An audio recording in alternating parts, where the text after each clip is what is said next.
कहानी सुनकर आंखों में आंसू न आए तो कहना। माँ जी ने 2 दिन से अनाज नहीं खाया, लिक्विड पर कब तक रहेंगी? क्यों? उनकी पसंद का कुछ? सब कुछ पूछा, ज़िद भी किया, पर बच्चे की तरह कर रही हैं। मैं कुछ दिनों के लिए ऑफिस टूर पर गया था, हालांकि जाना ज़्यादा ज़रूरी नहीं था। आते ही नीलिमा ने बताया तो मैं चिंतित हो उठा। बच्चे अपने कमरे में सो रहे थे। मैंने माँ के कमरे में जाकर देखा, शायद वो भी नींद में थी। सामने जूस का आधा भरा ग्लास रखा था। मन सहसा बचपन में लौट गया। माँ आंखें बंद करती और हाथों में भात के कोर लेकर मुझसे पूछती, कौन खाएगा, कौन खाएगा? मैं झट से उसके हाथों से कोर मुंह में लेता और चहकते हुए कहता, मैं खाऊंगा। नमक तेल के साथ चावल खिलाना हो या सिर्फ माड़ के साथ, इन रूखे सूखे खाने को मुझे खिलाने का माँ की तरकीब कामयाब थी। उन थाली के निवालों में मेरे लिए कोई लड्डू, कोई पेड़ा, कोई जलेबी होता और सबसे अंत में झूठ मूठ की रसमलाई, जिसे खिलाने के बाद अक्सर माँ की आंख डबडबा जाया करती थी। मुझे समझ नहीं आता तो मैं पूछ लेता, क्या हुआ माँ? कुछ नहीं रे, वो तेरे लिए जो सपने हैं वही आंखों में उतर आते हैं। माँ की डबडबाई आंखों को मैं पोंछ देता। वो मुस्कुराने लग जाती और मैं उनके गले लग जाता। मैं धीरे धीरे बड़ा होता गया और उन निवालों की कीमत को समझता चला गया।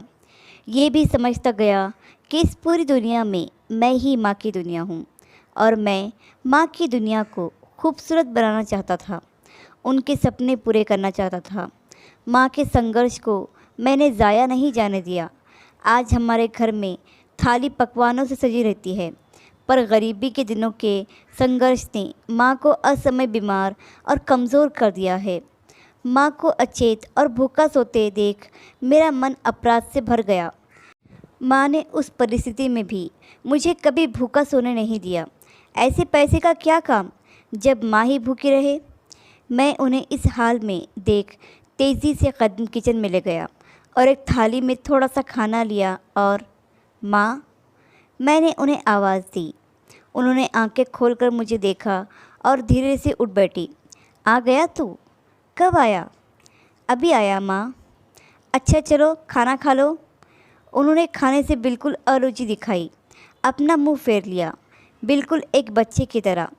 मेरी आंखें डबडबा आई थी, पर मैंने खुद को संयत कर अपनी आंखें बंद की और थाली से एक कौर लेकर माँ की ही तरह पूछा, कौन खाएगा, कौन खाएगा? मैं अधखुली आंखों से उन्हें देख रहा था। उन्होंने अपना चेहरा मेरी तरफ किया और एकटक मुझे देखने लगी। शायद वो बचपन के दिन उन्हें याद आ गए थे। उनकी आंखें भीग आई थी। उन्होंने मेरे हाथों से वो निवाला लिया और बच्चे की तरह रो पड़ी। मुझे तेरे बिना अच्छा नहीं लगता बेटे। जैसे बचपन में थोड़ी देर माँ को ना देखने पर मैं रो पड़ता था, शायद माँ अब उसी अवस्था में आ गई थी।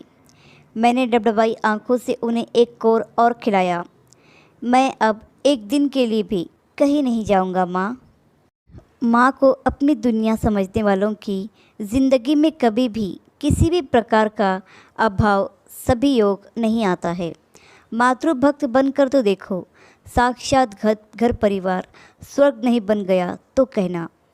दोस्तों, अपने माँ बाप को कुछ समय तो दो, उन्हें और कुछ नहीं चाहिए। आशा करती हूँ कि छोटी सी कहानी आपको पसंद आई होगी। कहानी पसंद आई हो तो लाइक, सब्सक्राइब और शेयर करना बिल्कुल भी ना भूलिए। धन्यवाद।